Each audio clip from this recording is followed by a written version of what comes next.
one side he is loosening the chuck. Now you can take some pipe and fix the length of the string there, and similarly on the other side you have to loosen it. You have to loosen the string and make sure that this rod, the length of the string should be equal. You can check it with the inch tape, this side and the other side, so whether the length is same, and this should be parallel to the one, right?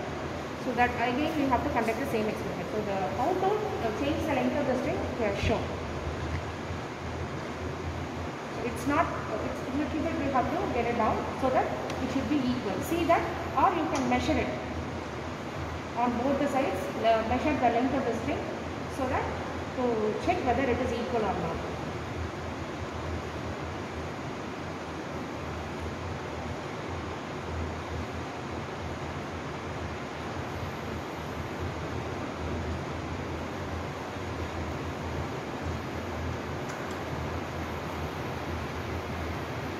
In this way, for two varying length, we are carrying out the experiment. But the value we are obtaining is only one, right? Theoretical value, radius of variation is one value, and we will show it in the coming next slide. It is being suspended by two strings, right? So we can vary the length of the string by adjusting the chuck. First, it should be parallel to this. First, we need to measure the length of the string. That is 30 mm, right?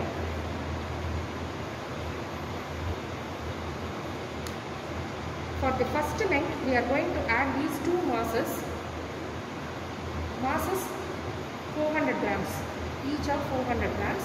And in this rod, when you see, there are 5 holes. This is the center hole, and this is 2 holes nearer to the center is in position, and these 2 holes away from the center is out position. So first he is fixing the in position. First we have to find out the experiment without any weights. So first you have to give a small oscillation to it, and you have to take the time oscillation. You have to count for 10 oscillations, and you have to take the time for this.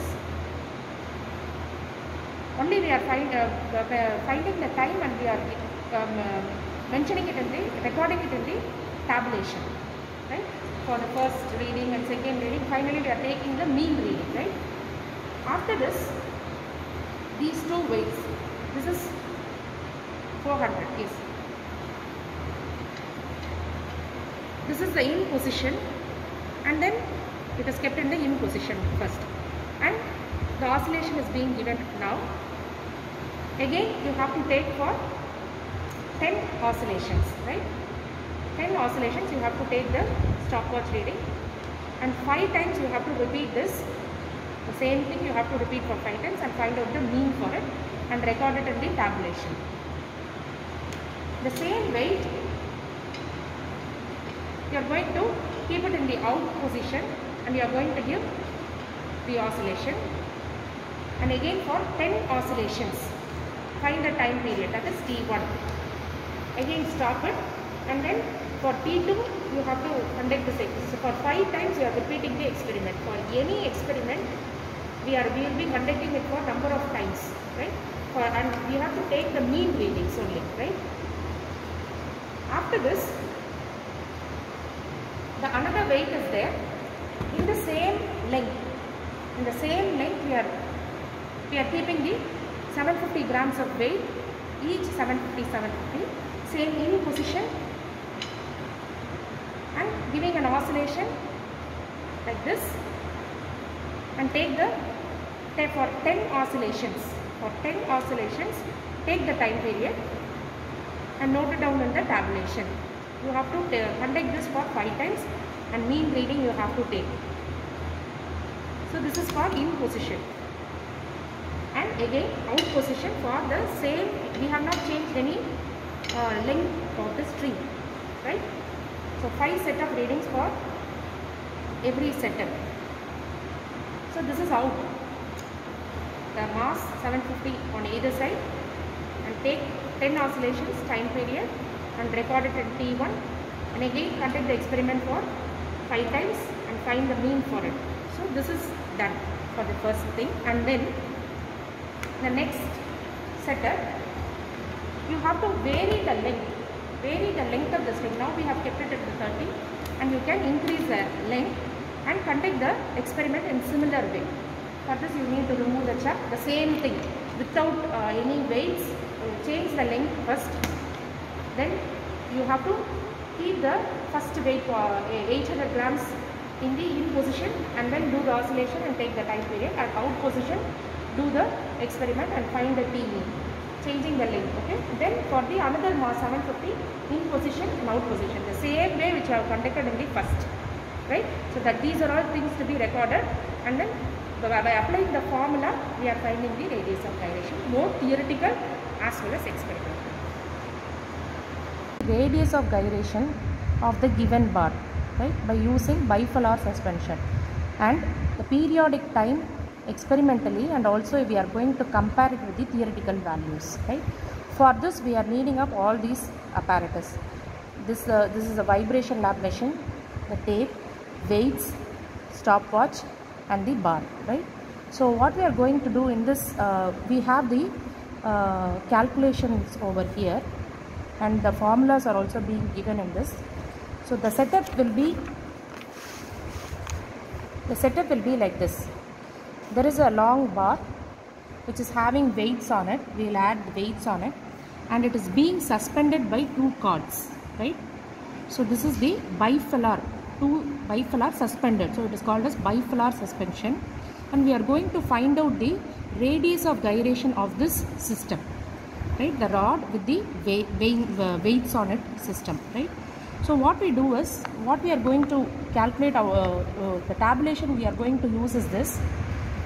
We are going to vary 2 length of the string, right. For first length we are going to add with no mass, we are going to make an oscillation, slight oscillation we are going to give it, and we are going to find out the time period. The oscillation is for 10 oscillations, we are going to find the T1. Similarly, we are going to take 5 readings on it, and we are going to take the mean, right. Similarly, then the next step, we are going to add a mass in the in position. There are 5 holes. There is a center hole, and 2 holes on either side will be provided. We are going to add mass, 2 masses. If you are going to add nearer to the center on either side, it is in position, and if you are going to add the mass away from this center on either side, it is called as out position, right. So in and out, we are going to add this mass of 0.8, and similarly 1.5 and 1.5 in and out. What we are going to do is, we are going to find out the oscillations for 5 readings, and we are going to take the mean. For first length, for fixing the first length, we are going to change the length, and similarly we are going to find out the time period for various position of the masses. First we are going to take without any masses added to it for the rod, and then we are going to place the masses in and out for 0.8 and 1.5 similarly, right. Then we are going to find out experimental time period and theoretical time period by applying the formulas, right. So we have the experimental time period is nothing but T mean divided by N. So you have taken, for the number of oscillation is 10 oscillations, and mean value we have taken, and that is the value for T experiment, right. And then T experiment, right. Also further the formula is given like this: 2 pi K experiment by A square root of L by G. So in this, K experiment is nothing but the radius of gyration, and A is the distance from center to chord, right. So the distance, right, the distance from center to chord, and L is the suspension length.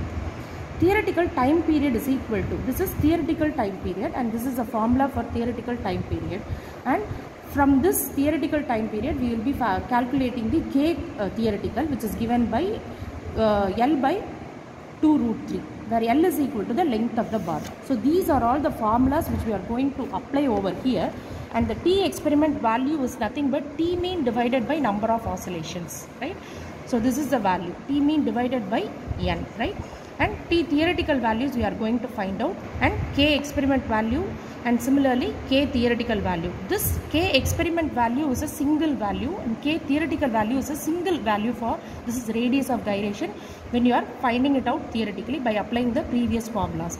K experiment value is also a single value and you are going to compare it. So this is what we are going to do with the bifilar suspension, right?